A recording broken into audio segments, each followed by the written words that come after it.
8व्या वेतन आयोगाबाबत सध्या केंद्रीय सरकारी कर्मचारी आणि पेन्शनधारकांमध्ये मोठा संभ्रम निर्माण झाला असून पुढील काही आठवडे अत्यंत महत्त्वाचे ठरण्याची शक्यता आहे. कर्मचारी संघटनांकडून सातत्याने मागण्या करण्यात येत असल्या तरी केंद्र सरकारकडून अजूनपर्यंत स्पष्ट भूमिका जाहीर करण्यात आलेली नाही. याच पार्श्वभूमीवर 12 फेब्रुवारी रोजी देशव्यापी संप करण्याचा इशारा कर्मचारी संघटनांनी दिला आहे. हा संप केवळ पगारवाढीसाठी नसून वेतन रचनेतील बदल, महागाई भत्ता मूळ वेतनात विलीन करणे, जुनी पेन्शन योजना पुन्हा लागू करणे, पेन्शनधारकांच्या समस्या सोडवणे, बोनस आणि ग्रॅच्युइटीमध्ये सुधारणा करणे तसेच महागाईनुसार वेतन संरचना सुधारित करणे या महत्त्वाच्या मागण्यांसाठी केला जाणार असल्याचे संघटनांनी स्पष्ट केले आहे. कर्मचारी संघटनांच्या मते वेतन आयोग ठरवताना कर्मचारी आणि पेन्शनधारकांचे मत योग्य प्रकारे विचारात घेतले जात नाही. तसेच डीए, ओपीएस आणि पेन्शनसारख्या संवेदनशील विषयांवर सरकारकडून दुर्लक्ष केले जात आहे. कर्मचारी संघटनांनी 23 जानेवारी रोजी भारत सरकारच्या कॅबिनेट सचिवांना लेखी नोटीस देऊन आपली भूमिका स्पष्ट केली आहे. संघटनांच्या म्हणण्यानुसार सरकार 8व्या वेतन आयोगाबाबत फक्त औपचारिक निर्णय घेण्याच्या तयारीत आहे आणि प्रत्यक्षात कर्मचाऱ्यांना मोठा फायदा मिळणार नाही अशी भीती व्यक्त केली जात आहे.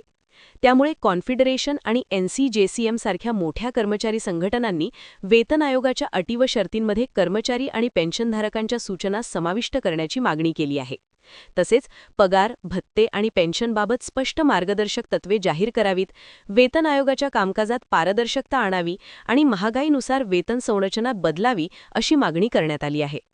तज्ज्ञांच्या मते 8वा वेतन आयोग लागू झाल्यास कर्मचाऱ्यांच्या पगारात मोठी वाढ होण्याची शक्यता आहे. सध्या 7व्या वेतन आयोगानुसार फिटमेंट फॅक्टर 2.57 आहे. मात्र 8व्या वेतन आयोगात हा फिटमेंट फॅक्टर 3.00 ते 3.68 पर्यंत वाढू शकतो, असा अंदाज व्यक्त केला जात आहे. उदाहरणार्थ, एखाद्या कर्मचाऱ्याचा बेसिक पगार 18,000 रुपये असेल तर नवीन फिटमेंट फॅक्टर लागू झाल्यानंतर त्याचा पगार मोठ्या प्रमाणात वाढू शकतो. त्यामुळे लाखो कर्मचारी आणि पेन्शनधारक 8व्या वेतन आयोगाकडे मोठ्या अपेक्षेने पाहत आहेत.